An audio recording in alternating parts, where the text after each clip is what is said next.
Assalamualaikum warahmatullahi wabarakatuh. Salam sejahtera untuk petani Indonesia.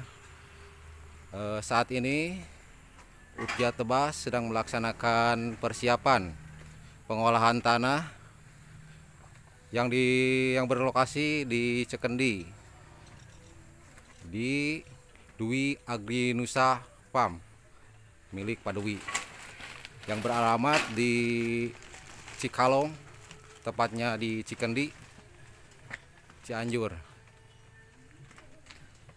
Kita melakukan persiapan supaya nantinya dalam pengolahannya maksimal.